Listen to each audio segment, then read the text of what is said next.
People, welcome back to another episode of Real Ball Talk. Hope everyone is blessed and had a good weekend. What are you telling me, Jado? How are you, bro? Yeah, man, good man. Blessed to be here. Hope you boys are good, man. Yeah, bro. All good over here. Rash, what are you telling me, bro? Alhamdulillah, bro. Happy to be here. It's good to be on another show of RBT. Got a lot to talk about. Just ready to get into it. Yeah, bro. No, 100%. Last but not least, my bro Jeff. What are you saying, fam? Yeah, all good, man. Another interesting round of fixtures. Yeah, I'm sure we're going to talk about Arsenal's title run, all of that kind of stuff. Nah, defo, 100%, man. Definitely gonna touch on all of that. First of all, always smash the likes, people. Subscribe to RBT. Only 3 subscribers away from 400, so we're almost there. Let's try and get there today if possible. But yeah, no, definitely this week. I know we'll reach that milestone. So big up everyone for supporting the show as always. But yeah, man, let's get into it straight away. Arsenal, obviously, title race. 1-1 at home to Brentford. We knew it could be a tricky game. Trossard got the opening goal after about 65 minutes, thinking Arsenal going to ride this out. Toney gets the equaliser. Fair play to Brentford. They actually did play well, especially first half. They should have maybe been 1 or 2 goals up. But Arsenal rode it out, got the goal. Then obviously we know that Brentford's equaliser should have been disallowed for offside. I think, I don't know about you guys, but in real time, I said this might be offside. But then they never even checked that one. Now we know it's because the guy forgot to check. Which, yeah, which sounds insane because it is insane. So yeah, I don't know, like I don't know if you want to start on the Arsenal angle first. Big up MP in the building already. In the building saying the realness is back. My brother MP, hope you're good family. But yeah, do you want to start with Arsenal, like the VAR? Because I'll be real, I don't know about you, man. I'm tired of VAR. I don't really see the point of VAR, to be honest. I don't really think it's helped that much. So I'm just kind of done with it, to be honest. What are you saying? Yeah, I mean, I'll touch on VAR quick, and I'll keep it short and simple. Really, I wasn't really for or against it. I thought it when it first came, it worked because it was catching all those goals that should have been a goal, and all those goals that shouldn't have been a goal. But they were making mistakes, and at first, it was always the human error that was the mistakes at first. But there shouldn't be any human. I guess the reason why they brought in VAR is to stop the human mistakes. And then if you look at the World Cup, I think the World Cup did half decent with it. They did really well with it. I'm being honest. And I think in the World Cup squad, I think they did really well. But now, just looking at it, not even just Arsenal, because I'm not really one to moan. It's 1-1. We might have been lucky to get 1-1 the way they were playing. The way they played against us really utilised Toney, if I'm being honest. What a player. But again, with the Brighton game, with the Chelsea versus West Ham game as well, I think, there's been too many human errors going on where it's come to the stage where we might just say, just fuck it, get rid of it kind of thing. Do you know what I'm saying? Because if there's going to be human errors, then might as well, do you know what I mean? Because we did that. So there's a recording and everything to stop stuff like this from happening. Do you know what I mean? So it just doesn't make sense to me and don't add up. And it's not even just because I was pissed off and angry about the Arsenal game. If you look at all the other games that's going on and everything, Brighton, I don't want to repeat myself and go over it again, but you get what I'm saying. But other than that, man, I think we got lucky. It was 1-1. If I'm being honest with you, Jesus, do you know what I mean? Fucking, damn, they were on us, bruv. First half they had a good game. Brentford, sorry, my apologies, had a really good game. Do you know what I'm saying? They were playing really well and everything. And I don't know if it's come to the stage where everyone kind of knows what Arsenal's kind of on at the moment, which is a bit scary if that's the case. Mm-hmm. But even at home, it's not working. And in the last 3 games, we've only scored 1 goal and we've lost 3 games in a row. I know one was a league game in the FA Cup, but the win's a win, a loss is a loss, and that's 3 consecutive games where we haven't won. And you know, we're meant to be on this good run. We was in real good form before that City game, so I don't know what really happened. And if you look at the bigger picture, you know, the winter windows happened. We've added to the squad. Do you get what I'm saying? So it's a bit of a crazy one, but yeah, I think, you know, everyone had a bad game. Saliba has been having a couple bad games, unfortunately, but you know, he's still young. He can still get up there. I mean, you just got bullied, didn't it? yeah, I mean, it all happened against Yeah. you know, Tony's experienced player. He's not experienced. If in the Premier League, we'll be honest, he's halfway through a season. Tony not only been in just the Premier League, he's been doing it in the Championship, and we know how difficult that is. Do you get what I'm trying to say? So, yeah, it's just it went his day. Partly, I don't know what's going on with him. Zinchenko didn't really work for him yesterday. Martinelli doing the same jobby, putting his head down, running. I mean, it's not working, and it's the same thing that used to win us games, but sometimes you've got to adapt to change and everything. And you know, Everton's done it to us. I'm not going to talk about City because City scored a goal from a left back, you know, on a run of play and everything. So they play good football.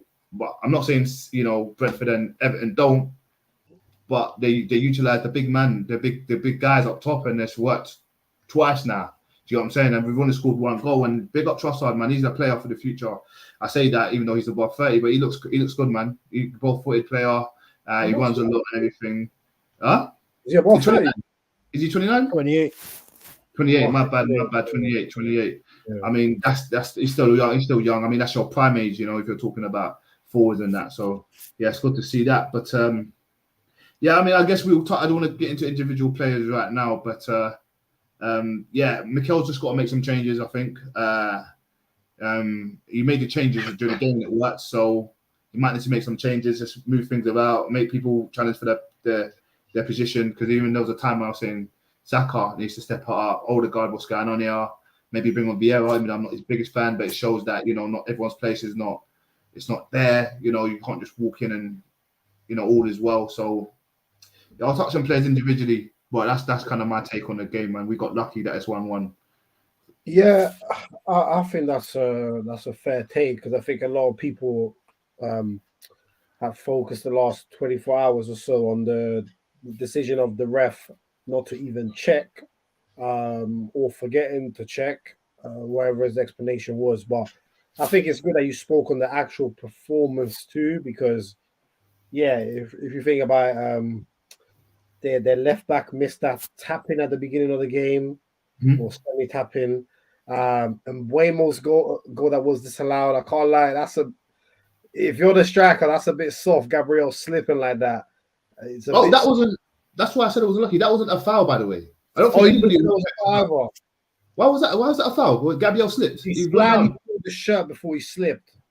I think they had to each other. I think even there was one that got given to Gabriel where Toney had his hand around his back, and then he had it around the front. Like, that's not a foul. Give a drop ball kind of thing. You know what I'm saying? That's not what happened. That's not what happened. That's not what happened. No, I'm saying even that one. I'm saying even that one wasn't a foul in my opinion to us. No, but he gave it to Tony. He gave that one to Tony. That one they gave it to Tony. And Tony had his arms wrapped around Gabriel, and Gabriel had his arms actually in the air. He didn't actually have it. I think that should have been played on. My bad. I think that should have been played on. Just play it on. Like, everyone's just calling for too many fouls. I think they could have. They could both have been played on. But regardless, yeah, I think Tony's one of the best hold-up man in the league, especially at winning flickers. He pretty much won every single one. But the thing that frustrated me is one thing that we all know that teams used to do. Obviously, it's less common now because less people play in the air. But when the striker's winning balls like that against your centre back, you tell your centre back to drop a bit, and then tell the DM to challenge the first ball. That way, your centre back is behind in a recovering position. But Arsenal were insistent to let Saliba, because Tony was not going on Gabriel's side.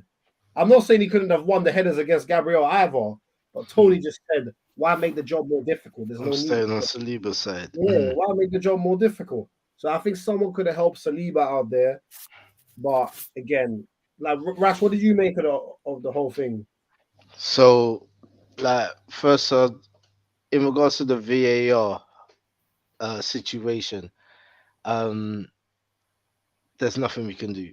As frustrated as I am, I mean, like, it could be a season changing decision right there, and the VAR is put there to make sure that things aren't missed, and that the right decision is made and the right call is made.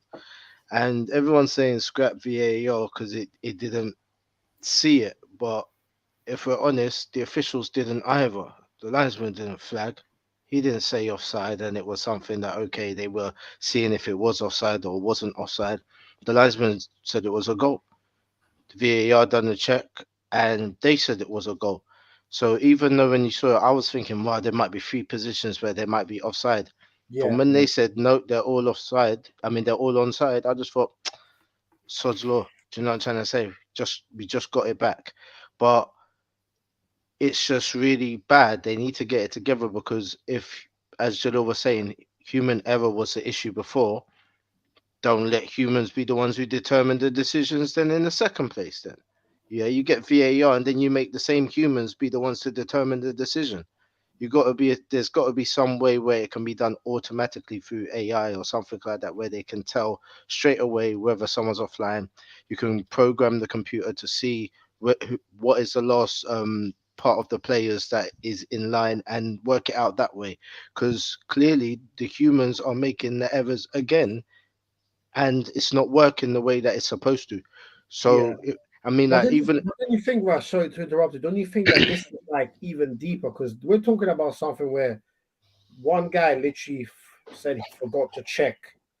He said there were four phases, as you said, four phases where if you looked at it from the naked eye live, you think that four phases of potential offsides. Mhm. He checked three of the four. How do you forget the most important one? But the thing is, the ones that he did check, he got the wrong conclusion. They were offside.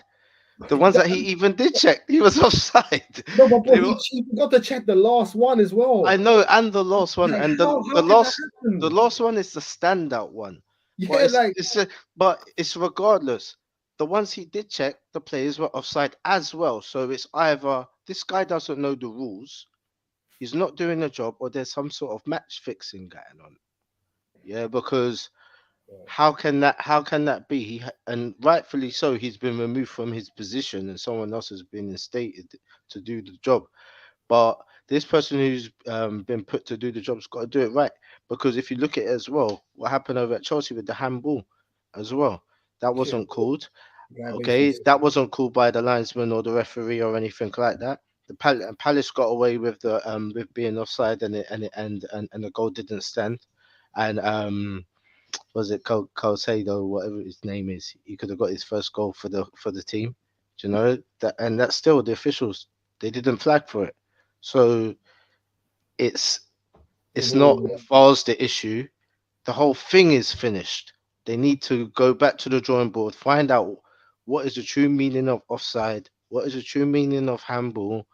Make sure everyone's singing off of the same hymn sheet. Yeah, and VAR's got to be done by technology. We can't be doing that. How can you forget and not do every phase of play or check it and get it wrong? What kind of madness is that? You know? But in regards to the game, um, I think a point was actually deserved. Mhm. We was under pressure a lot of the time. Um, they looked very dangerous when they was on the attack. I think there's a few issues with Saliba right now that needs to be checked because I've noticed it for a little while that he's been making little mistakes that are costly. Do you know what I'm trying to say? And everyone's just stepping over it like dog poo. Do you know what I mean? And acting like they didn't see it.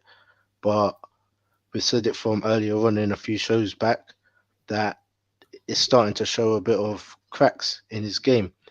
And I think Gabriel has been standout defender in that back line, if you ask me, and he's been the one who's been saving it. No one's not saying anything. No one ain't singing a song for him. Do you know what I mean? But he's been the guy holding the fort, to be honest. Um, Partey, don't know what the problem is there as well. He's got a few issues going on with his passing. Um, his his handling of the space when they are on the attack. He's not shutting the ball down as like he was doing a couple games ago. Um, the movement just seemed a bit too rigid in the midfield, and when it was on the attack, it seemed very predictable. It was easy to close down. They had to go from side to side too many times because no one was making the right kind of run. No one was being like creative in that sense. Until Trossard come on, he's very innovative in the way that he attacks. You think he's going one way, he goes the other way. You think he's going to shoot, he doesn't. He goes across. So him bringing that unpredictability into the attack is what brought us the goal, and it was a good goal. Um, it was a long time coming as well because we had them pinned back for a little bit at that time.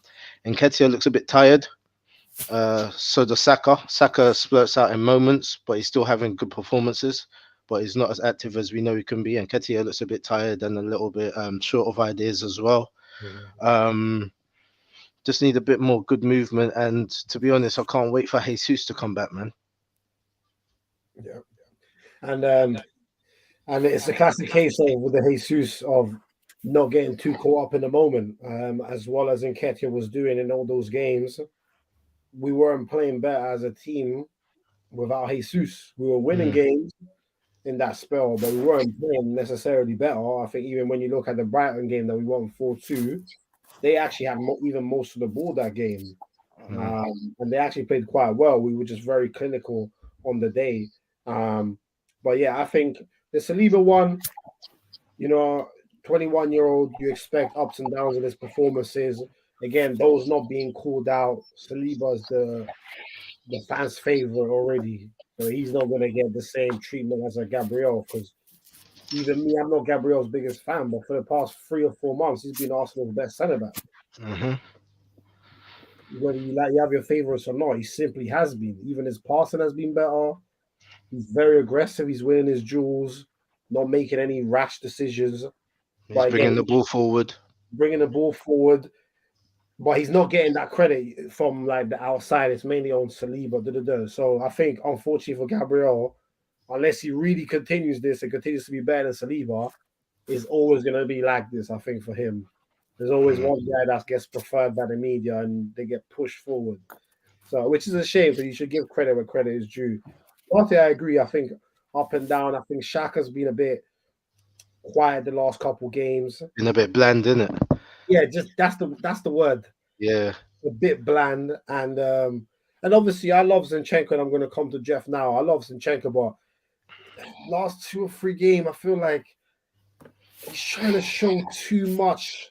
Decision making is a bit weird, isn't it? And like, I want that the system needs to go through me. I'm like, bro, like, you don't have to take 6 or 7 touches every time to run into a specific place. Just give it up a bit earlier sometimes. But again, he's probably got the Man City DNA running through his blood, so it's automatic for him. But I have noticed that a couple of times with him.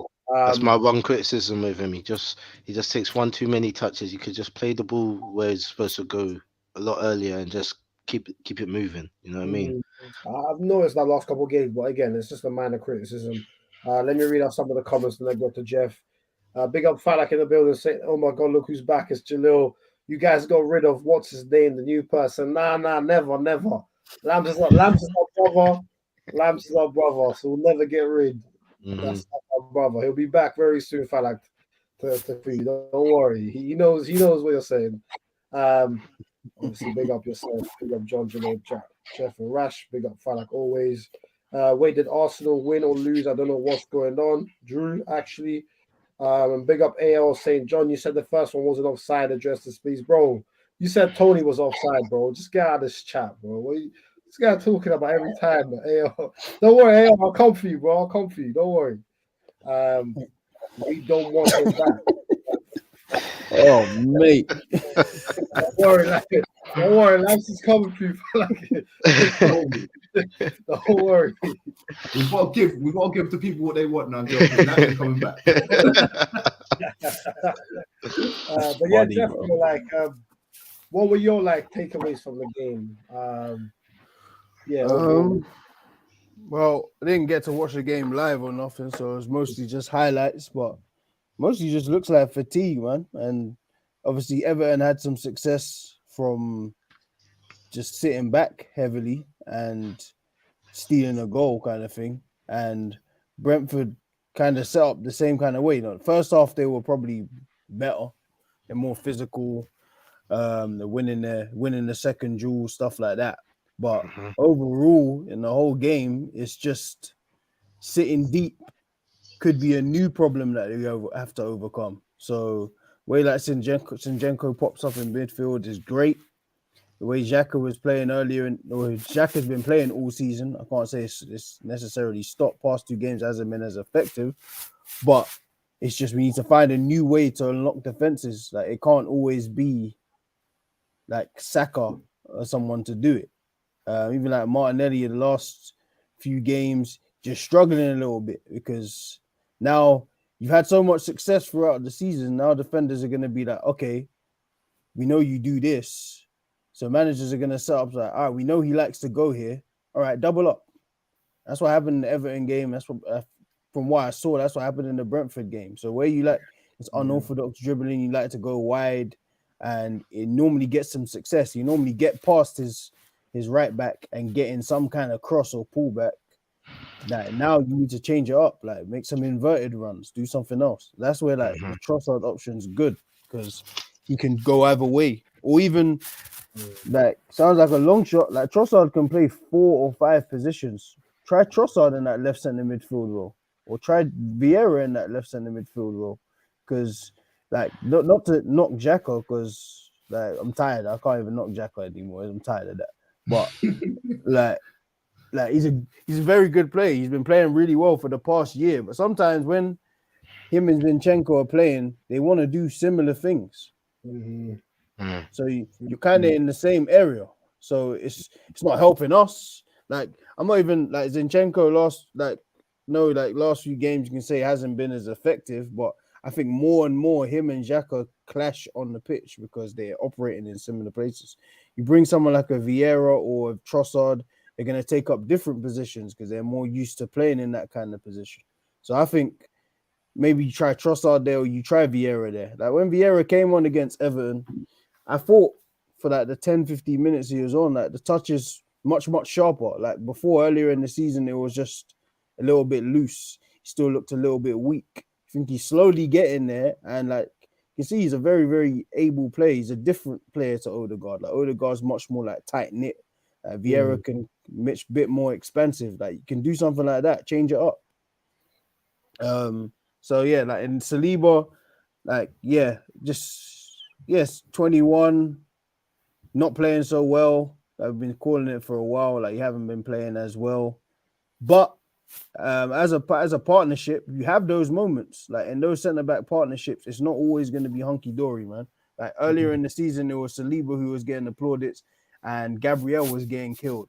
Like Gabriel's making these loud errors. Oh man, like Gabriel shouldn't even be playing for Arsenal. Rah rah rah rah rah.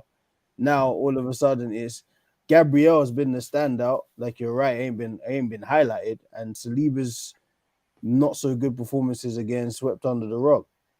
So that just happens in the partnership, man. Like they're just gonna have to pick each other up and drag each other along.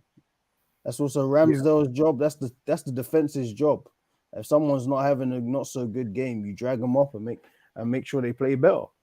And to his credit, we saw what. All right, let's just say this: we saw what happened with Ben White 18 months ago against Ivan Toney, and he got killed. Like he still got the stigma stuck on him now.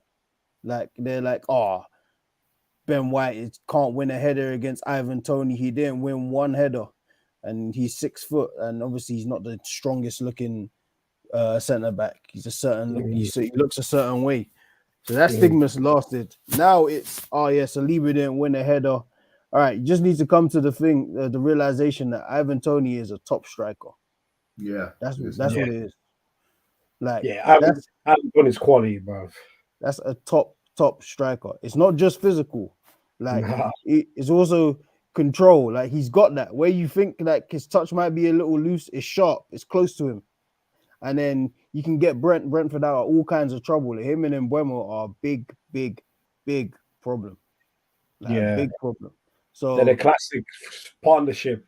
Yeah, big man, little man. Ivan Toney scored 15 goals this season. It's crazy. I didn't even know that. Like 15. I think he's third. in the. Yeah, I he think is. he's Yeah, behind he is. Kane, and then obviously Haaland, Haaland is way ahead. But Yeah. that just shows you that. Listen, it was a tough game, but I actually expect us to do better against City because the game's going to be a little bit more open. Like Brentford, like there's teams like Everton. I think that's like a perfect storm. New manager, I came in at just the right time. It's Sean Dyche. We already know what Sean Dyche is going to do. Like he puts men behind the ball. He's going to make things hella difficult for you. And then this game is that you're playing against an informed striker, and Brentford are just a tough team. They've beaten City away this year. Yeah. They beat City. Yeah, do you know what? To be honest, we're actually fortunate, like I said, to even get the point. A lot Yeah. of times they Like, could, and they've been good. and in games, there's just moments like that. Like in other games, last year, the year before that, the year before that, the year before that, Arsenal lose that game. Yeah. Like you lose, Yeah. that you Yeah. don't leave with a point. You, No, you you don't. lose, 100%. you lose 100%. 3-1. Or you hear one of those. Ivan Toney went and bagged a hat trick at Emirates, and everyone's laughing at Arsenal. Like you at least you found a way. Like I'll take the positives from it. You at least found a way to score because for a lot of that game, like in the extended highlights, it didn't look like there was going to be any goals scored. No, you're right. You're right. But Yeah, I think it's not a terrible point. I think sometimes you're not playing your best, you get a point and you move on in it. I think now obviously we've got the City game Wednesday. City got the job done against Aston Villa yesterday, 3-1. Pretty convincing to be honest. Not they really smoked them. They smoked them. not really much trouble. Haaland came off at half time with a knock. I'm assuming he'll play on Wednesday. Um but yeah, how are we feeling now for that game Wednesday? Because obviously, things change very quickly. City win that game, they go top, although they would have played a game more. Psychologically, we know that could be damaging. But again, Arsenal win, they go 6 clear with a game less as well. So, boy, Yeah, like, you need to what you aim for a saying? draw minimum. Pretty much. Is a draw enough, you man reckon? It's all about mentality, bro. It's all about mentality. If it depends on how they've taken the last few games and see how they feel about being backed against the wall. If they're the type to come out fighting and saying, no, we're not having it, or whether they're saying, look, we just need to try and maintain and go for the draw and end up losing. So it's up it's up to mentality on the night. I think we need to go for the win regardless, every game. You know what I mean? And I don't care. This isn't the best City, even though they're coming back. Actually, they're putting back their players. You know, De Bruyne's back, Gundogan, um, got Bernardo back again as well. Got the centre backs back. They bring back Rodri as Yes. well. Yeah. Yeah, Diaz. Like everyone's it's like they brought back the guys that know what they're doing. Do you know what I mean? So no doubt they're going to be the ones who are going to be playing against Arsenal as well. So Arsenal just got to make sure that they come ready because City's going to be ready as well because this is what City do. Anyone who thought that City weren't the favourites to win the title from the beginning of the season are stupid. Yeah, they've been the favourites to win the title in my head from the beginning and still are because they do this thing. They've got the experience. They know how to kick on from here and just keep it going and keep it going. Do you know what I mean? Like they know when to say, okay, enough's enough. Let's put in the work and make it last. They got that longevity in their game. So, you know, it's about going toe to toe with them and just making sure that they don't feel like they're at home because they're not. So, would you man make any changes to the 11? No. Maybe I might make one. Which one? I'll probably play Tommy Yasu. I'd say Cool. Martinelli. Martinelli, I think should play. But He's more I suited think for this game, isn't it? yeah, like, I think he should have been rested for the game just gone. I thought Trossard should have played, so Martinelli was fresh. But I think Martinelli will be a good fit against City because like in like transition and stuff, like when we like because you're gonna expect City to control a lot of the ball because they just do it. Like they're like old school Barcelona. Like we're a passing team or considered one again, but no one passes the ball more times than City.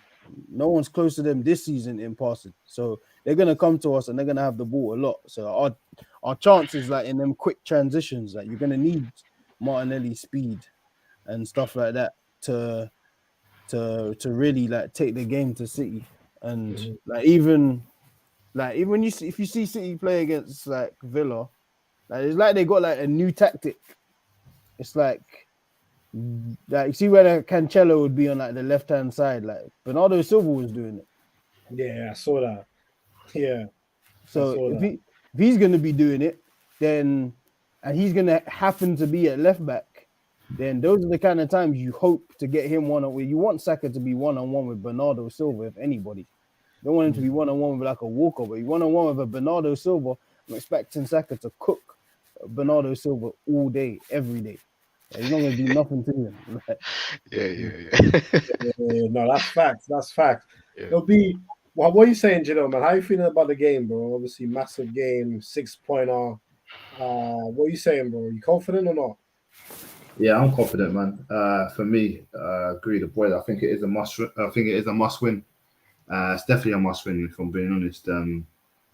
I think it'll be a low scoring game, and if someone wants to take it, City could take it 1-0 and then sit back throughout the whole game, just pop us and turn it into a training ground session, or we can get it. Like it could be, attempts and attempts and attempts, and then we get it from a Trossard magic movement, or Odegaard finish, or crosses into the box and Saliba slots it in, or Gabriel.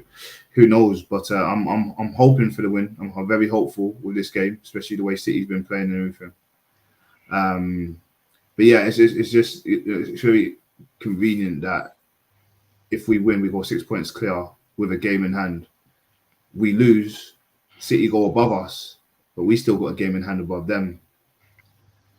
And if we draw, I guess I'll take a draw, if I'm honest with you. I'm not going to sit here and say, nah, we're going to win or we're going to lose. I'll take a draw, man. I'll take a draw with a game in hand with four points clear. Do you get what I'm saying? Or 3 points clear still. Yeah. Do you know what I'm saying? So, yeah, I mean, it's going to be exciting. Wednesday night game on Prime. We look forward to it. Yeah? Oh, yeah, because there's Champions League, innit? Yeah, Champions League the same night. Yeah, Prime. So, it's very interesting. I can't wait. Yeah, no, it's gonna be a mad game. I think.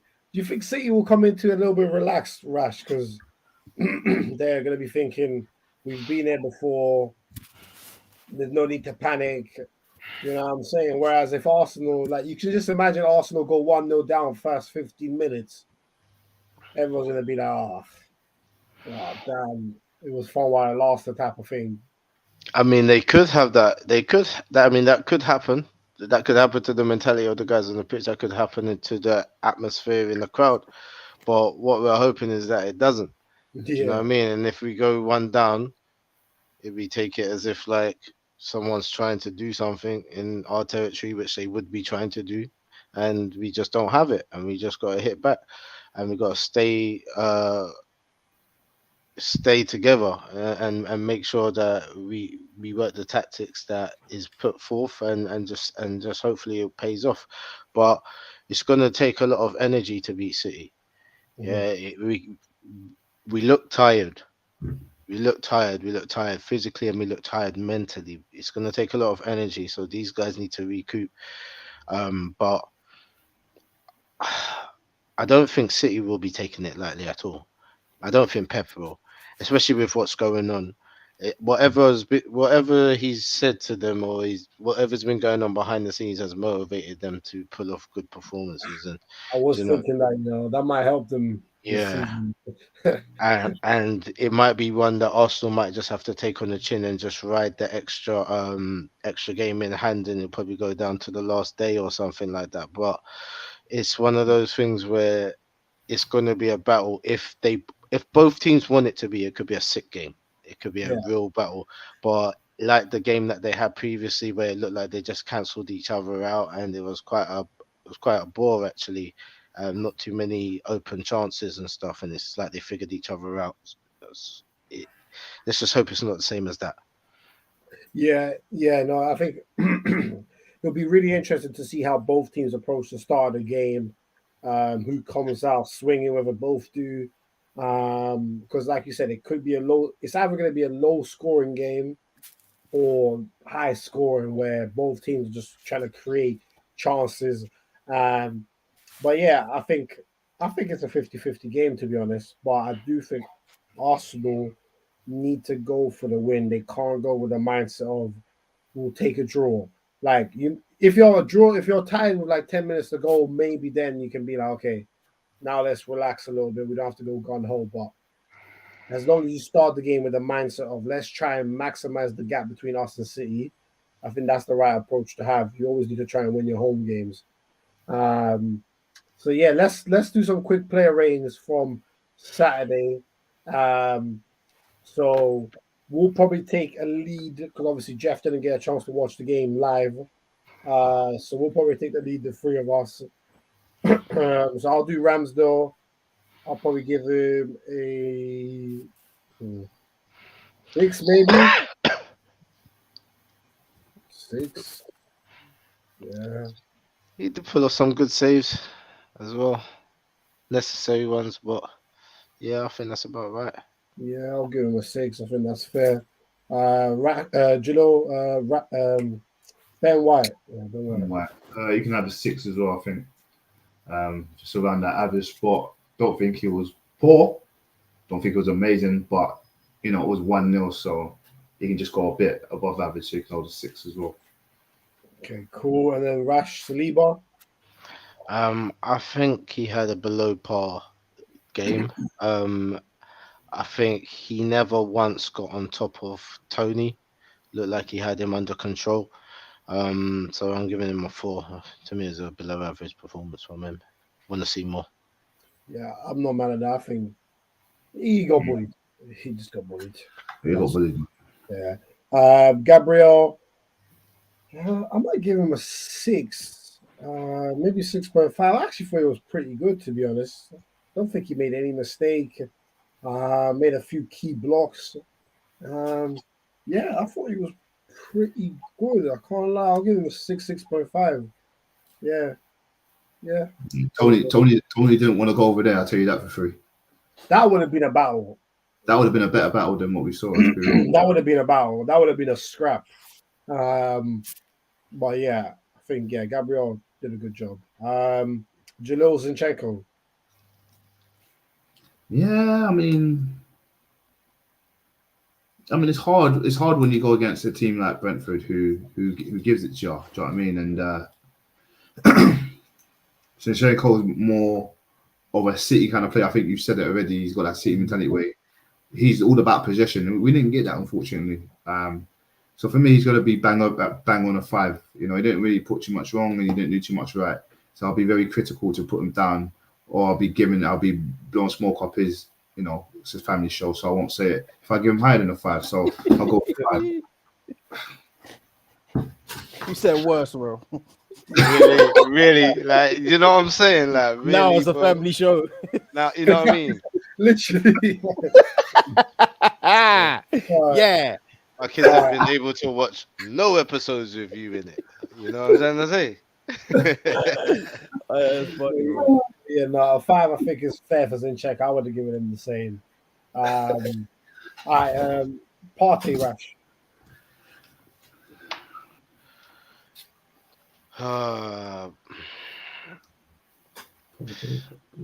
4. Yeah, I don't really remember him doing much, to be honest. Gave the ball away a few times. Yeah, a few back tackles. Yeah, I think 4 is quite fair. It's just below average, so it's not the end of the world to get a 4. What do you think, Joe? I agree. What do you think? Yeah, I agree. I think I said the same thing about Zinchenko. I think when you're playing against a team like Brentford and you're meant to, hold the ball, we're meant to be the possession-based team, especially being at home. I think like someone like Partey should take full control. I see Partey as one of the senior leaders in the team, even though he's only been there for 2 years or so. Mm-hmm. So yeah, I'm as soon as I said it, I couldn't question it at all. Yep, no, that's fair. I'll do Shaka. I'll give him probably Shaka a 5. I just thought he was just just very, very average, to be honest. Just kind of there, just filled up a space. Did his up and down running, but gave us nothing extra. Just looked very average. But I think a 5 is fair. He didn't do nothing terrible, but he didn't do anything really. So I'll give him a 5. Odegaard, Jalil. Odegaard, yeah, he'll pick it up again.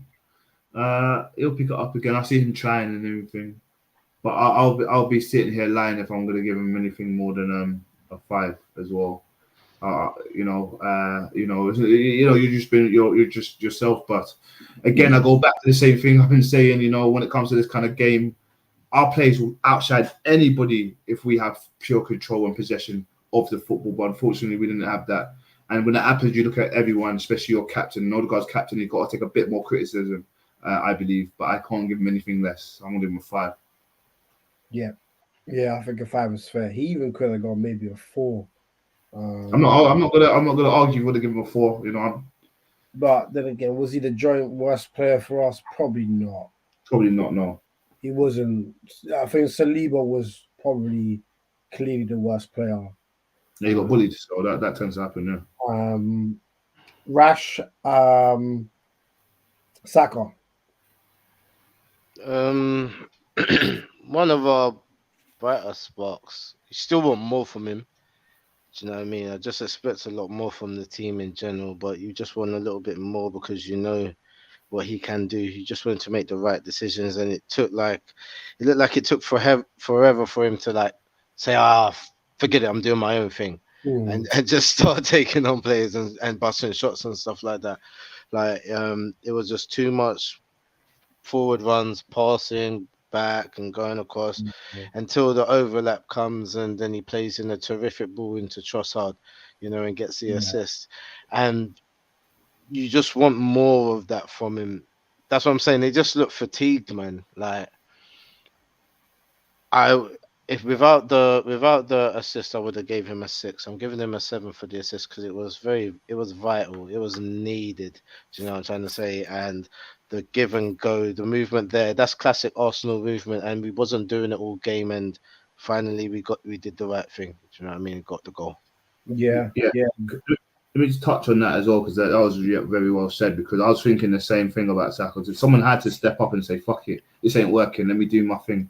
And with Saka, normally what I've been seeing from him this season is, someone puts a bit of a hand on him, refs there, goes to ground, he looks at the ref like, hey, someone grabbed him and he shoved him off, carried him into the box, passed it to Trossard. You got to give the kid something, you know what I'm saying? He could have gone down, and God knows we probably would have got it. VAR went on our side. So there might have even been a little bit of a foul there because he threw his arm at my man's neck.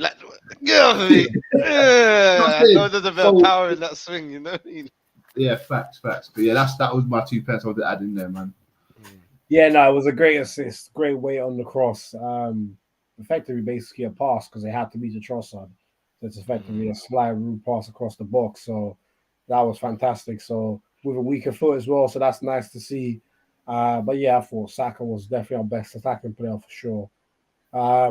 Martinelli, I thought he was a little bit better than he has been. I'll probably still give him a 5, but he was trying to go and pick up different areas, but there was just no space. And you can see that, innit? He's trying. You can see that his confidence is not there at the moment either. You can see it, but he's a young player. You know what I mean? I'm sure you can see some of the stuff online. That's some of the trolls that they will come when you don't play good because a little bit of a wow will happen. So he needs to keep his head down, and I think he will still play against City though, because like Jeff said, it's his type of game. There'll be more spacing behind to play. So I think he'll play against City. So I'll give him a 5. Yeah, he needs to keep his head up, bro. Stop putting his head down and running down the lines, bro. I'll tell you that for free. I mean that's that's another thing. That's more of what he needs to improve. Do you know what it is? He's young, yeah. He's a quality player. So we know that he can. All should be well, but the thing is, he just needs to add something to his game. Maybe link up play.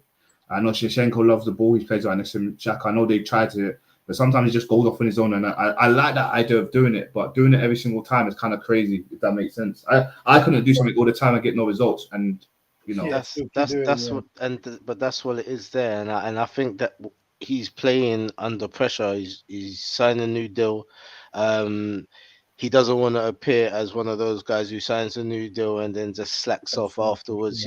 And it just looks like he's doing too much. He's doing too much to prove that he's not that, and it's just not working.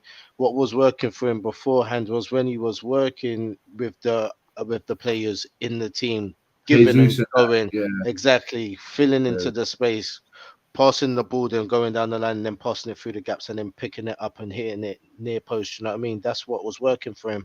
So he just needs to get back to that, set his mentality right, and just get back on job. You think he'll benefit some from a change in left back sometimes? Because Toney's one who will go beyond him. So I think he's kind of on his own out there a lot of the time too, because Zinchenko tucks in. So then you've literally, like, normally he's very good at going around the right back because his dribbling is not what you teach. It's unorthodox. But because Zinchenko tucks in, there's no real overlap and run for the most part. So if Toney's there and he overlaps, then he can maybe come in field. I agree with Jeff. Talking about changes, I probably would start Toney because I do want to go back to that 4 at the back.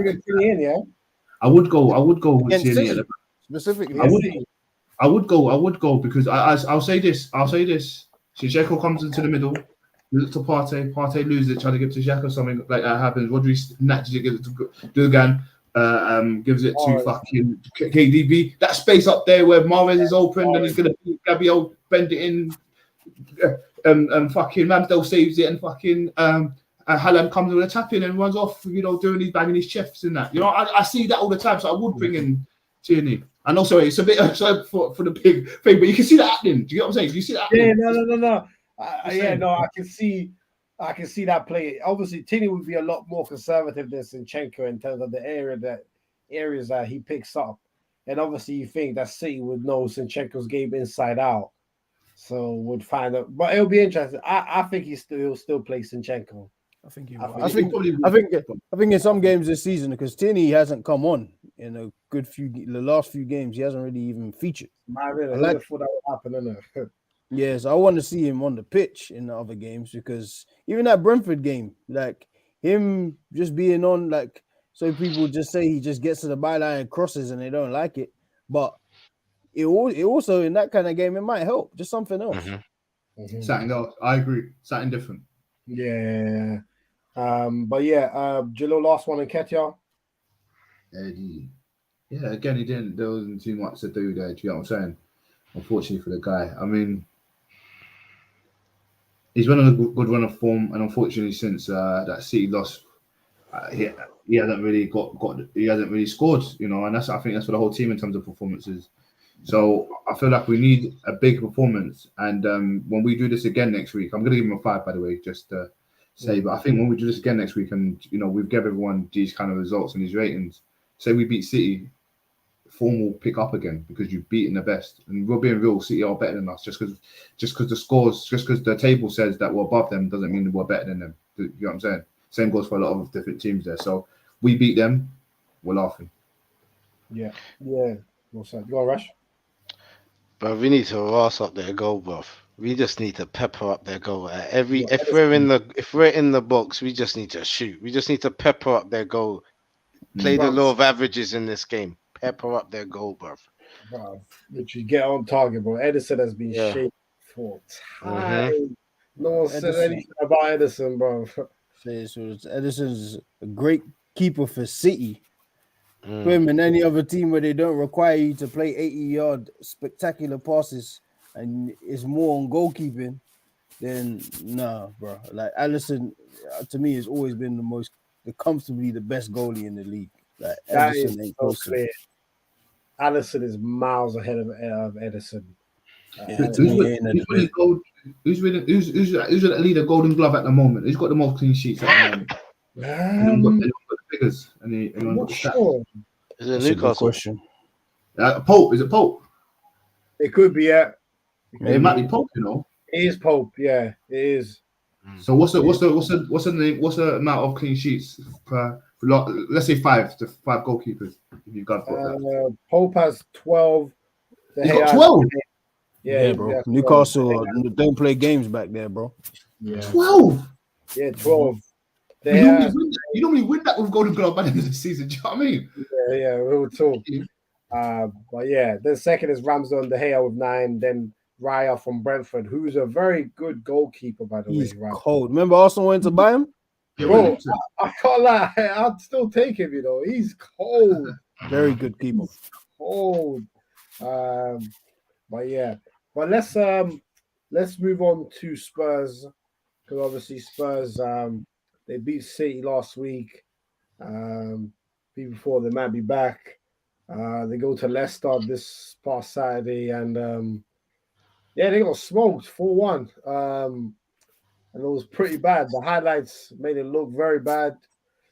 Everyone was shaking their heads. Jalil, where would you like to start, bro? 4-1 to Leicester, bro. What we saying about Spurs? Get on this, yeah. I remember seeing the game, watching the game. What is it? Who's it got the first goal? Bentancur or something? Yeah.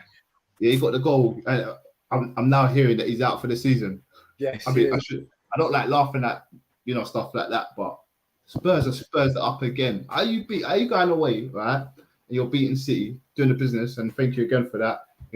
First time for everything. And then go and do this. You know what I'm saying? Leicester ain't been in great form. Nah, they ain't. Leicester ain't been. I think they're what are they? Are they still fighting relegation at the moment, or what? No. The 13th. But in the last 6 games, they've lost 3, drawn, and then 1 just before that game against Spurs. So they're not even in good form. They're not in any kind of form. If anything, you're looking at the last 6 games, they're in bad form. Because that's one win doesn't make, just because you won the last game doesn't mean you're in good form now. And you go and put 4 past Spurs. That Harry Kane celebration was all for nothing now, isn't it? I'm playing. No. Let me keep it professional a bit, man. Let me not dig out players and that. But it's unfortunate for them, man, because look, going against City and beating them and then going to Leicester, you're expecting them to get a win. I think in the predictions we did, boys, I think I predicted them to get a win, if I'm being honest. And to see that, it just don't make sense. And that just goes to show you the whole Premier League as a whole. It's unpredictable. You know what I'm saying? And that's why it's the best league in the world. And, all this talk about the Super League coming back has pissed me off. It's rubbed me right out the wrong way and everything because... Why? Because I don't want Arsenal to go to a Super League and not be in their Prem. No, then they're not allowing any English clubs. They're not allowing any English teams. Oh, is it? Yeah. No. Every club signed a contract to the Prem. They can't. Otherwise, we'll see. Breaking the contract. I'll buy it, but I think in a year's time, one club's gonna go. Yeah, probably be City. It's gonna cost. It's probably gonna be City pissed off and all that. How dare you find us for us breaking the law? I'm going. Yeah, City will get a fine. City will also won't be able to play in the Champions. This is an example. They might not be able to play in the Champions League. Why not go to the Super League for your fans? And that money that they're saying they're going to be given for going into the Super League is good money. Forget playing in Europe every week, twice a week. That's a joke. How many fans are going to follow them around the world every week? I was got that kind of money. Twice a week. That's not many. The rich ones, even the rich ones, they don't even have a real core fan base anymore anyway. So just to follow them around Europe to all the wherever in the Far East, do you know what I'm trying to say? I don't think it's gonna work. Yeah, no, I don't either. But so with Spurs, I guess a question I keep asking myself, especially after that game, and especially after the game against City, will they make Champions League? 4th spot, and I think just because Arsenal, I don't think Arsenal will necessarily win the title anymore. They still have a chance. They're still up there with City. So City or them, they're the only two, in my opinion, who can win the title. So why are you actually laughing at me? It's only City and us that can win the title. But I do really feel that 3rd and 4th place are going to be very juicy towards the end of the season. And I think Spurs will be amongst it. 3rd place on lock, You think so? I think United have 3rd place on lock. Listen, United might win the title. And we're laughing. Imagine Why they are you do. laughing, bro? Nah, That is possible, bruv. Are you nuts? That is a possibility. Even though they're like 100 games in front of everyone, yeah. Like they could still like people can slip up, bruv. Like they could be really in for it. All right, they got to catch up. I think what only a couple points with Arsenal. What 3 points with Arsenal? Or 5 points with Arsenal. Five, yeah. City if they win. Arsenal stumble, like they could just be back in it. They could be in it, and it could be crazy, and it'll be nuts if it does happen. And I'll be making dua to make sure that it doesn't happen. Asking Allah the Most High to Come refrain on. that from happening, you know. But yeah, listen, it's a dangerous thing. It's a dangerous thing, bruv. I'll be real though. Having said that, I'll be real. I still think United can drop out top 4. Really? Out of top 4 altogether? No, I don't The think reason, so. why, the reason why I say this is because Spurs stink, brother. I hate, but they do. Spurs it up, but Brighton's still there. Brighton got done dirty the other day, yeah, to get a They draw. got done dirty. Okay. Eagles. Newcastle. We know what they're going to be like next season. However, I believe in the last 6 games they've only won 1, and they've all been draws. They ain't lost. They've all been draws.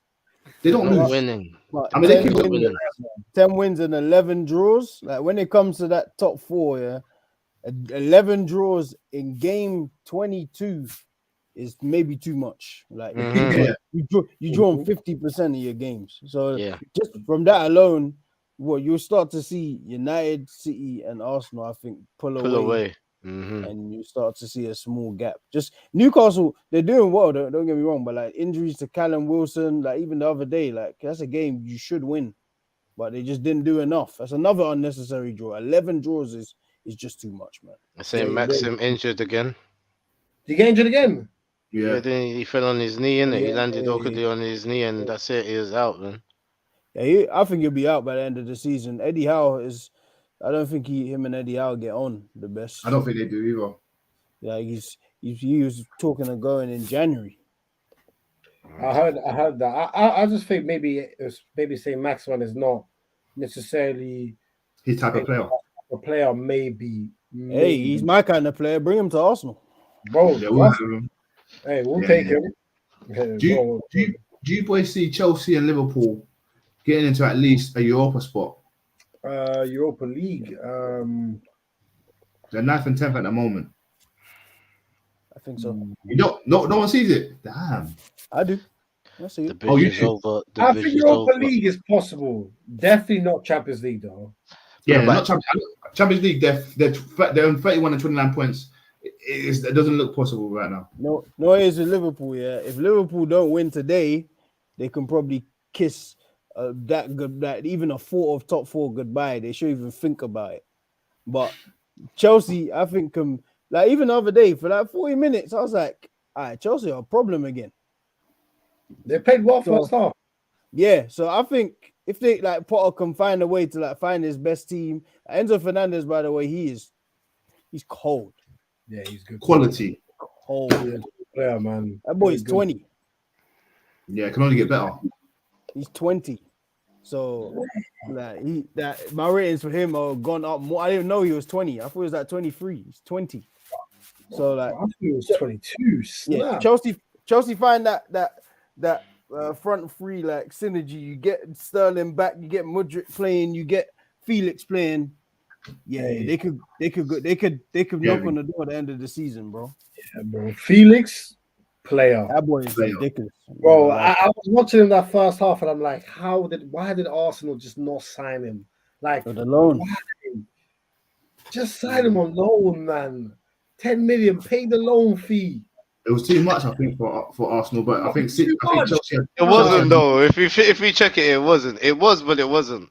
There's just no obligation to buy. When we was in the deal, it was too much. But as soon as them man jumped in, I was like, "Yo, we'll take that." And we looked at the deal. It was like, "Nah, that ain't too bad still. Should have done that." Do you know what I mean? We all looked at it like that. Who didn't look at it like that? Yeah, but we can't compete though. I don't think we can compete. I can't lie. No, because Now, Mudrik was playing coming to us. Let's be real. We all deep down, we all thought, okay, this is a chance. We can't compete with Chelsea's money, bro. Like, can't. no, Poor I hear Mudryk, you, but don't you poor think at that Mudryk. time we could have prioritized maybe Felix over Mudrik? Yeah. But Would've then been Mudryk, better. but Felix had to play as a false nine, right? So if you bought Yeah. Jesus and Jesus has been doing well all season and Nketiah is doing all right, then bringing in Felix is just like, eh. Yeah, but Yeah, but Nketiah- now we would have Nketiah needs needed to him. hold the- If Nketiah Yeah, needs to but hold that's that bench. hindsight shit. Like at the time, I wasn't thinking about no Felix. That's I'm what like, I'm Felix is saying. calm, bro. That's what I'm Jesus saying. could play- That's I'm what not I'm wing. saying. I can't Yeah, think just about play- hindsight. Yeah. But Jesus could play wing as well, no? Yeah. And so can Yeah, so can Felix. Felix. Yeah. You can play wing. That's what I'm saying. But- I was all on board. I don't care about Nketiah doing well for a period, but if you give me Felix, bro, Nketiah hold bench, I'm sorry, I don't care. Yeah, You're the trying to win levels, the the league. levels totally different still. But Yeah, then you're trying to win the Jesus even league, has man. to hold bench. If Felix is coming to your team, like bro, Felix, we in our top youngsters, Felix was at number 5. I'm not bringing Yeah. in Felix on loan to now Yeah. play Bench him. understudy Yeah. to Gabriel Jesus. You start To- and you start Anybody. every game. You would've To started. anybody. Yeah. To anyone. You fam. would have started, didn't it? Like you No, but that's all. Mm. Like, it didn't make sense to me. Like in hindsight, it's like, oh, we missed a step. But bro, I can't be thinking about that. It's over. Like yeah, no, it's it's done. over now, isn't it? It's over now, but yeah, That was the thing. I wish we could have like said forget the Felix. They'll stop looking at and concentrate on Mudryk. Because then we probably would have got Mudryk if we concentrated fully on Mudryk. But the Felix thing flopped for us, and then Mudryk thing flopped for us. You know, so yeah. I mean, hindsight's a wonderful thing, as Jeff said. But Oh, you know, man. what can you You do? know what? What can you do? You know what, Jay? The Mudryk thing didn't flop for us. The Mudryk thing flopped for Mudryk. Because that poor guy, man. I thought you were gonna say Like, Chelsea. I swear, I thought you were gonna say Chelsea. That flopped for him, man. Like, I actually feel sorry for him, bro. Like, that kid does not get the ball passed to him from the players around. Like, Like, Haaland, bro. It's insane. bruv, They I'm look like, at him and just like, nah. It is yeah, they're like, insane. bruv, every time it got close to, I was like, all right, Cucurella's got to play the ball to him. Is like, no, passing it to the centre back. That centre back was only moving in one direction all game. Oh, Badashir. Yeah, whenever he got the ball, he was like, right, going right. Bruv, he was out all the time, yeah. Mudryk, like, he got the ball. The one time he got the ball, look what he did, bruv.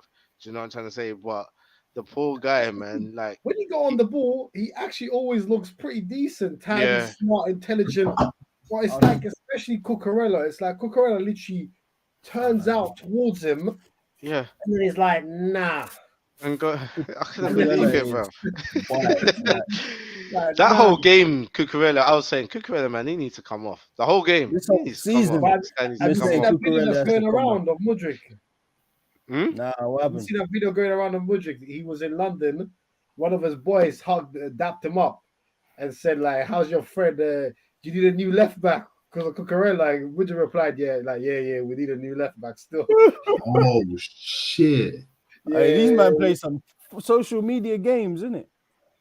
Bro, I don't know who was recording from that batch, but one of his boys Bruv, that is a recorded problem. it. But he's Yeah, right. problem. Cucurella, like the 62 That is a 62 problem. Right. million, yeah. It's like, bro, Brighton are some of the best. They make the best business.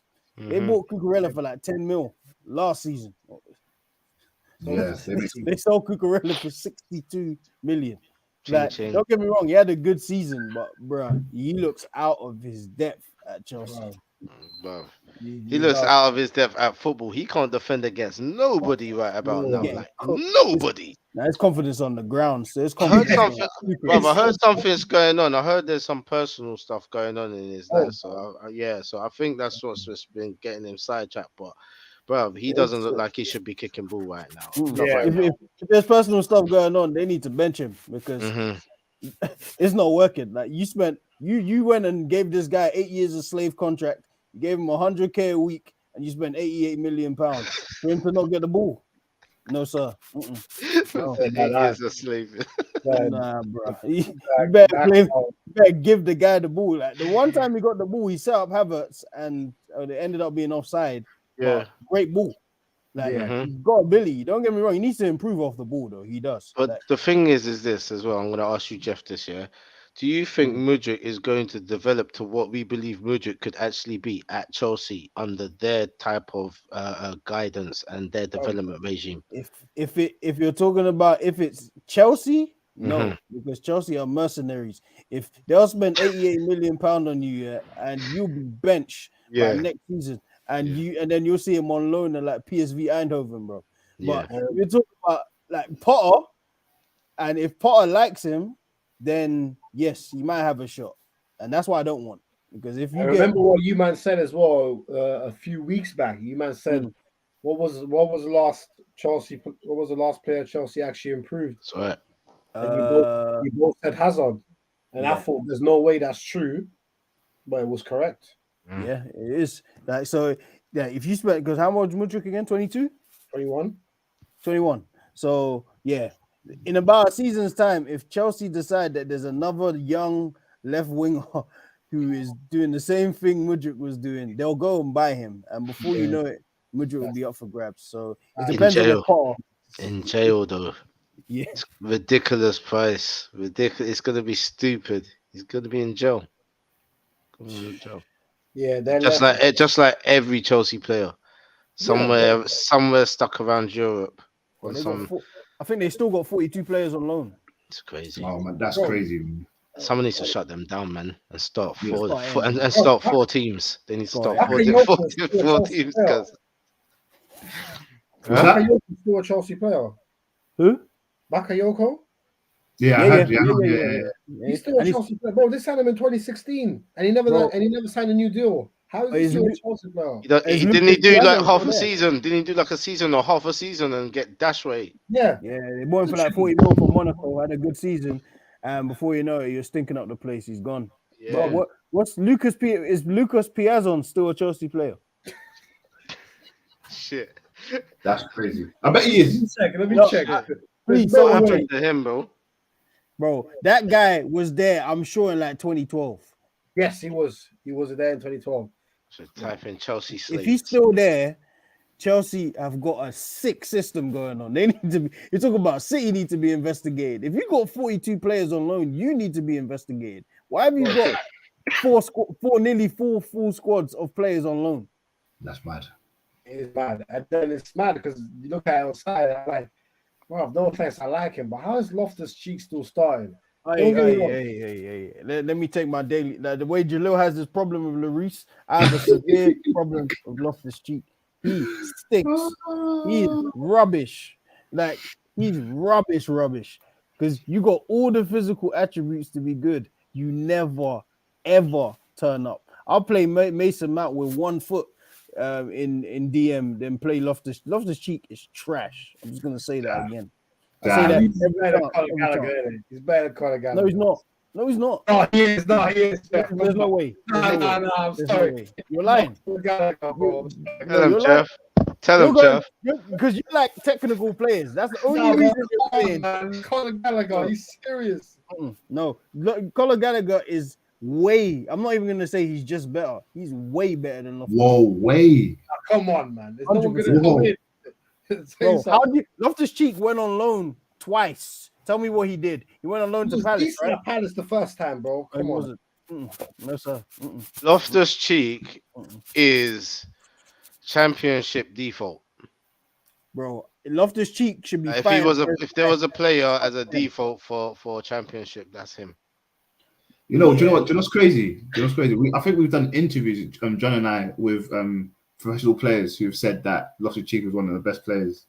No, that's why he's worse. Because, bro, you don't come and give me that resume. I heard the same stuff. Chelsea 6 years ago, they were talking about Loftus-Cheek is going to be the guy. 6 years later, the guy had an ACL injury, went on loan twice to get his ACL, to get his leg strengthened again. He did nothing on loan. How do you then come back and play? It doesn't make sense. Like, at least Conor Gallagher has a thing. Like, his thing is he's not the best footballer at all. Like, yeah, he's good off the ball. Yeah. Loftus-Cheek is good at nothing. Like, he played right wing back the other day. It's not that. He does skip through a few players. Come on, man. Stop him. He skips through a few players every 90. He had to be stopped. I didn't know what you're doing. Every 19 months. No, sir. There's nothing you man can tell me He to just say. came straight back in like he Jeff is real. He didn't even know he came up. He is He straight didn't even know back he in. came off. He was just on the flow. Yeah. Loftus Cheek. No, there's no way he should be on the. Does he deserve to play at Chelsea? No, of course not. Does he No, deserve to play in the Prem based on his 2 loan spells and his time at Chelsea? Man, Or he should go to for Fulham. yeah, for Maybe like Everton. Nottingham Forest, maybe. No, sir. Palace are better than that. I Southampton? respect Palace more. Southampton. Southampton. Yeah, They're maybe going down. Southampton. They're going down. So yes. Yeah, they are. They are. Yeah.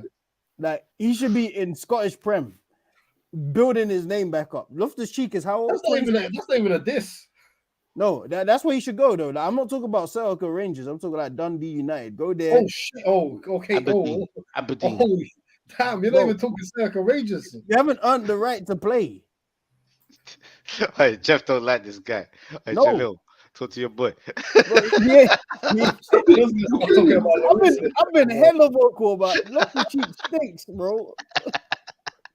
Because you can't have you're worse to me if you have the ability and you never ever display it. I'd rather play football with a guy who tries and gives 110% and he knows his limitations. This guy has no limitations physically. He can do everything. But do nothing. But he doesn't stink, bro. Yes, he does. If 6 years ago he was a prodigy. He's not the worst player on the pitch at the time. No, not by ability. Like ability, he doesn't stink. Bro, the same thing I used to say about Pogba. Like we all used to argue. I was arguing in the group chat about this in 2016. Yes. Oh, Pogba, all the ability in the world. Bro, if you don't show it, what do I care about your ability? What does it mean? To be fair, Pogba and Loftus Cheek probably shouldn't be in the same sentence. At least Pogba's the point. I know the premise of your point. Yes, I know the premise of your point. But yeah, Loftus Cheek. If you do listen, I don't think you're a good player. I'll just say it. This guy is... Well, we're never interviewing Loftus Cheek. Hey, you can do it. I just want to be here. Loftus Cheek. No, Jeff. He's never gonna do it. And Loftus Cheek's got the contract that we sent. We sent him just an initial right now. Bro.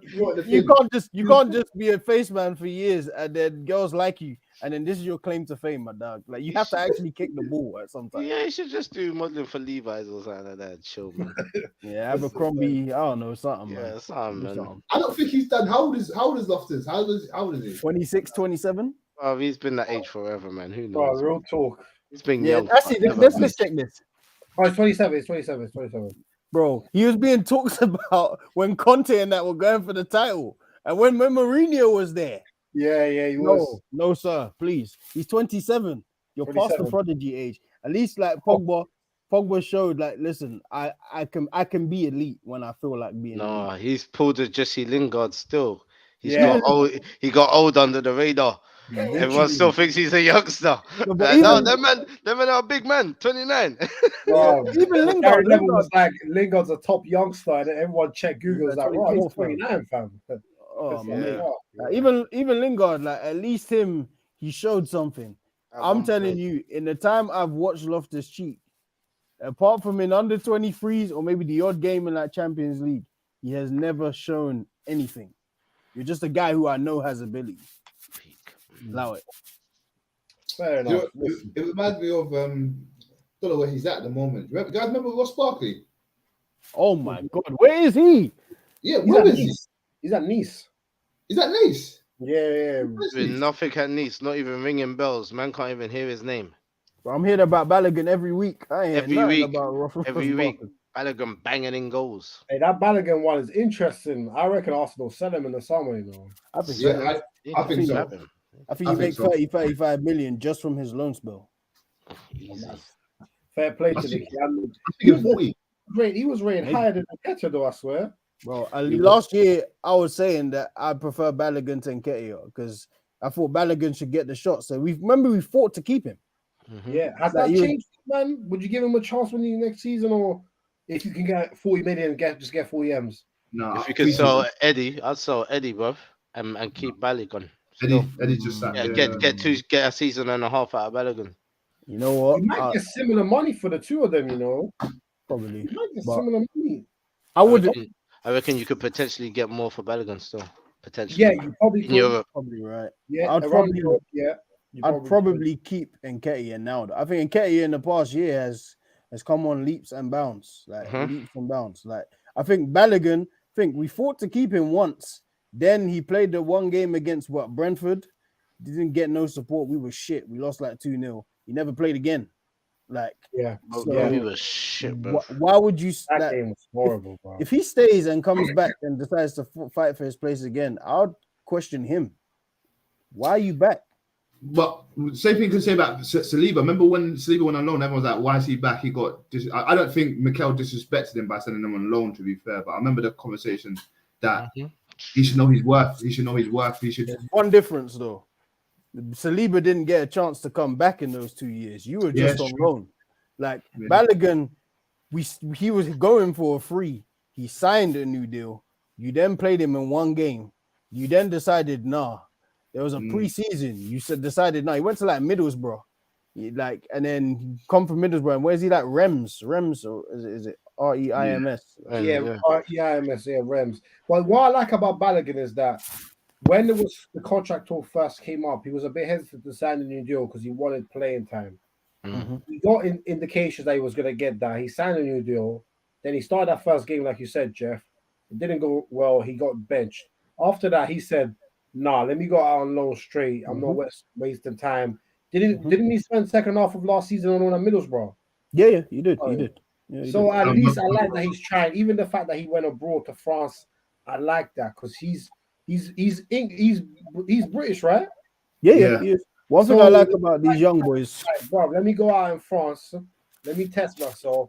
Let me back myself. So I like his mentality. I can't lie. I like these young boys, man. I wouldn't be opposed to selling Nketiah and then giving Balogun a goal. Obviously, the chances price could drop. One has to go in the summer. One has to go. We could even do because obviously Jalil's spoken before about Arsenal needed a different type of option off the bench. If you really wanted to go radical, you sell both of them for 35 M's and then sign a new backup striker who's completely different profile. That option is also there. I think that's radical. I think we should go after Ivan Toney personally, but just to go off that just to go off that Balogun thing, I think the good thing about preseason is there to test everyone out and see if they can fit into the tactics. I think you try them both out, but I can't see us keeping both of them. I would like the options to have loads of strikers. I like to have the option to be like Chelsea and just have bare players just fucking about, being about, and ready to just pick one of them out to play with us. But you man reckon, obviously, just talking about strikers, I've seen a lot of. You man reckon United get that Osimhen brother in the summer? Yeah, they do. Yeah, they get him. They spend like 120. What? You know him? What? Hold on a second. Why are you saying that like that? Like they are proper. He's linked. But look, I'll be honest. I'll be honest. In Nigeria, there's a big community. Like the biggest team in the world is either Arsenal. You knew him. I knew you knew him. Go on. I don't know him. No, go on, carry on. Big man. This is what I'm saying. Don't play with Jalil, you know. Them men are on different levels, you know. Jalil's cousin, bro. Carry on, my guy.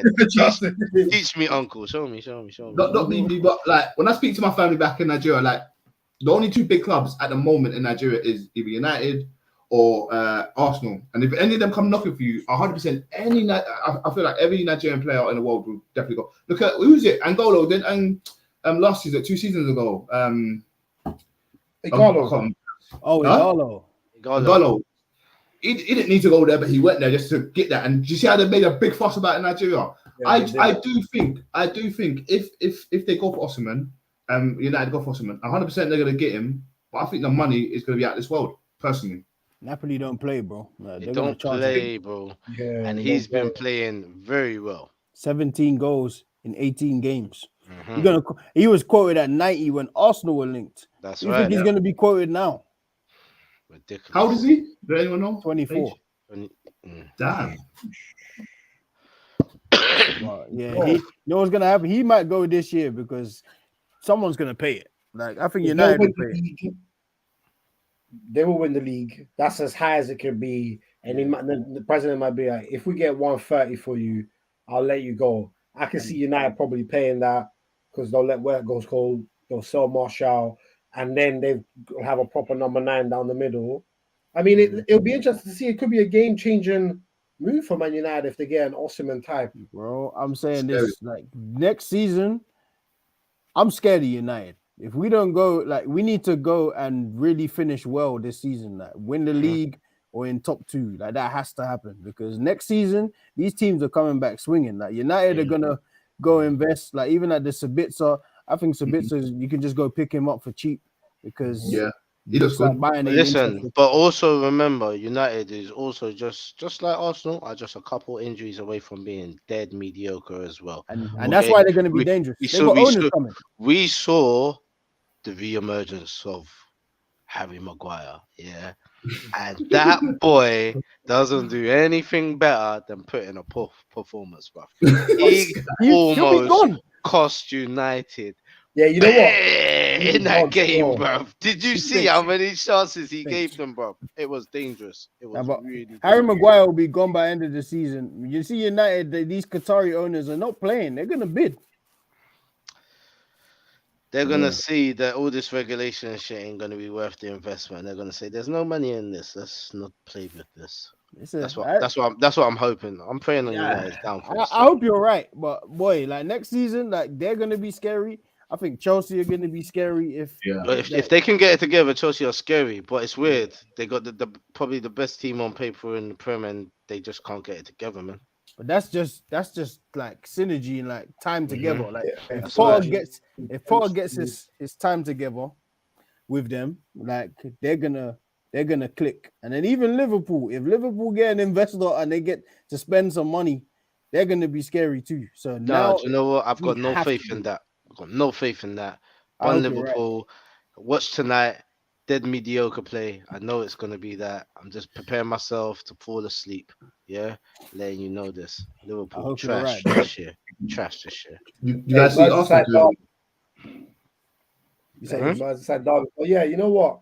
That's a that's a great point there, Rash. Obviously, the Liverpool game starting very soon, so let's wrap it up with the man and fraud of the weekend. Obviously, still 8 people in the building. Smash your likes, everyone. Subscribe to RBT if you're new. As we said at the beginning, we're 3 subscribers away from 400. So if you're not subscribed and you're tuning in, make sure to help us out and subscribe. Much love. So yeah, Jalil, coming to you first, brother. Who's your man and fraud of the weekend? Man of the weekend, I'm going to give it to a team. I'm going to give it to Derby because they went on a long run of doing really well, really, and they just lost their first game. But I see them coming back into the championship, hopefully, get to the playoffs and do the business. So big up Derby in the building. All right. And Ford, come on. We don't have to go through this. There was only 2 people. There's only two teams on my mind. One plays football and one runs VAR. The whole of the VAR team are the fraud of the week for me, boy, because they cost teams this week, right? They cost teams. Another one, obviously, Spurs, but I'm not going to give it to Spurs because we expected that, kind of. But VAR messed everything up. I'm giving it to VAR this whole weekend, especially the one who did the Brighton game and the Arsenal game. And I'm even thinking the Chelsea and West Ham game as well. But, you know, whole of the VAR team, everyone who was there, you're the frauds. No more. Big up MJ Guna in the chat. Hope you're blessed. MJ. Liverpool lose tonight. Shit of the week. Lee Mason VAR. Hey, a lot of people will agree with you, brother. I hope you're well, man. All right, Rash, what are you saying, bro? Who's your man and fraud of the weekend? Man, it's gonna be a kind of combined kind of thing. So I want to give it to Leicester. Collectively, but more specifically for Mendy as well. Well done for getting onto that score sheet. It's about time that you've been there for a while, man. So it's Banger, though. Banger. Banger as well. I mean, if Luis didn't drink, I mean, you probably saved that, you know. But I don't even think you would have saved that one still. That one was out of this world. But yeah, good shout out, Luis, man. Stop drinking. But yeah, the the fraud of the week. Yep, I totally agree with Jalil. It goes to the VAR team. Shout out to them, man. Hope you all get fired. Never come back. We don't want you. Yeah. So disappointing, man. That's fair. Okay, and then last but not least, Jeff, what are you saying? But you know, Lloris, it was Foster in goal. It wasn't even. Yeah, Lloris. I know. I was Foster and goal. I didn't even say anything. I was just like, yo, That's like Lloris. Strays, bare I knew it strays. was Foster and goal. He was Do like, you know how crazy that is? So was Foster in goal, Luis was at home drinking. That's right. Give it a rest, mate. Oh man. Yes, my brother MJ, man. Salam and love Okay. goes out to you, man. big up, bro. Come Oh on. man. But yeah, man of the week, I'll give it to Willian. Willian, listen, since he come back to the Prem, Willian has been on Oh, fire. what a goal. Fire. Jeez, he has. Where was that Willian at Arsenal? Man. Oh, only he knows. Man got released from 2 clubs, then comes back to Fulham at 34 and does madness. Doesn't make any sense. But salute to him, man. He's on fire. Like he's on fire. And then fraud of the weekend, I got 2. One is VAR as a staff and as a motherfucking crew. They stink. They stink. And if you're down with VAR, Fuck you too. But nah, they're terrible. That flowed too well. That flowed too well. Nah, I can't believe it. Like you would have thought like when Sheffield United got relegated and the goal line technology thing didn't work, that they would have fixed some things. You've only just gonna made it worse. Like my man, that Lee Mason guy, this is his second time. Yeah. So you need to like Howard Webb, you need to do some stuff. Because and you know what's bad about the Lee Mason thing as well? What after it happened, one Spurs fan to troll Arsenal fans, he went on Wikipedia, updated Lee Mason's Wikipedia, and made it seem like he was Ryan Mason's uncle. Yeah. I saw that as well. Some Somalian dude, isn't it? Yeah, Ford. He's a G. And Arsenal fans are on Twitter like, yo, it makes sense. It's his uncle. Like, he's Spurs fan. That's funny, bro. Crazy. But yeah, that VAR, you stink. And then the other one is Eric Dyer. That was one of the worst bits of defending I've seen in the Prem. Like, Ian Nacho did nothing. But that did like 3 circles. Like, he literally turned his back to Ian Nacho like 3 times in an Ian Nacho scoring. And it just shows that Spurs, without Romero, listen, I don't know what Conte might have to play centre back himself. Because Eric Dyer can't play there. That was a great shot. Yeah, I think, you know what? I agree with everyone. I think VAR has to be in everyone's fraud of the week, and Lee Mason especially. But on the footballer's side, I'll probably give it to Nathan Jones, the ex-Southampton manager. I don't know how he should have been mine. I messed up. Sorry. Like, I'm sorry. You to be 1-0 up at home to Wolves, they go down to 10 men, and you lose at home, and then you say we lost because they had 10 men. I'm sorry. That is real. Did you go and see some of it? I wasn't familiar with. I didn't even realize that the German guy was gone. I didn't realize this guy was in charge. Have you seen his old interviews? Bro, have you seen this recent one where he's talking about dating Welsh ladies? Sorry? What? Oh yeah. Let me get the call up. This was literally last week. Last week he said this. It's mad. He's not, bro. I don't even know, bro. I need that. Yeah, I'm literally gonna get the call. I have to get the call. Guys, Southampton fans hated him, bro. And he was only there like 2 months. He lost 9 games in 14. He said, I enjoy a challenge. I want to be the best version of me. I could have stayed in a mining community, been a PE teacher and had a nice life, married a nice Welsh girl who's beautiful, but I didn't. I want to test myself on every level, and that's nothing against Welsh women. What a G. That's cold. Like Welsh women is just settling me, bro. That's nice. He said, I want to be the best version of me. Yeah. I want to test myself. He wants to test himself. He wants to be a shark in the water, bro. He's moving mad. All right, listen. Before we wrap it up, George, just want to shout out and just do another call out to people and remind them about what's going on in Turkey and Syria. It's the devastation is beyond belief.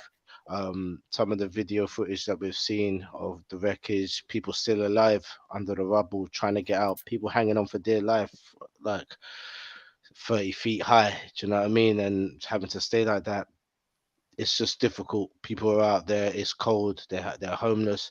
It's causing a lot of problems internally as well. It's got the people of Turkey, the governments of Turkey. They're turning on the refugees that they once took in from Syria as well, saying that we need those houses to house the people that have lost their houses. So it's turned into a bit of turmoil over there. But you know, one thing that we have to do is remember that we're all brothers. You know, we're all brothers in faith and we're all brothers in humanity as well. And we've got to look after each other in whatever way, shape, or form. There's many agencies and charities that are collecting right now that you can get involved with, that you can send some money. They're accepting clothing, they're accepting baby food, they're accepting clothing, money donations, dry food, and all these things like that, hospital equipment, and all these things. So whatever you can do, you know, just to show the love, you know, please do it. Remember, these people in Syria have had it double. They've been going through a war for nearly 10 years now, and now this has happened as well. It might be the end of the war, let's hope so, but it's just another devastation for those people to go through as well, man. So dig deep, reach in your pockets, give, you know, give never decreases your earnings, rather it enriches you as well. It enriches you in here. So come on, let's do so. Yeah. Facts. No, fantastically said. Well pointed out. And yeah, our thoughts are with everyone involved in the situation, families, etc. Obviously, I think I saw the news that Atsu, there was some false reports that he'd been found under the rubble and got taken to hospital. Is not even actually the case. He still hasn't been found under the rubble either. So again, those false reports are never helpful because that's the family you're impacted right there. But to everyone that's impacted, as Rash said, if anything you can do to help out or spread awareness, make sure you do so. We're all brothers and sisters at the end of the day. So let's always try and look out for one another in these moments of crisis and challenge. But yeah, listen, people, big up everyone who's tuned in today. Everyone smash a like, follow us on TikTok, Instagram, subscribe to us on YouTube. Hope to hit 400 subscribers this week. And we'll be back later this week with a show. But until then, let's enjoy the Merseyside derby. Peace. We out. Salam. Peace.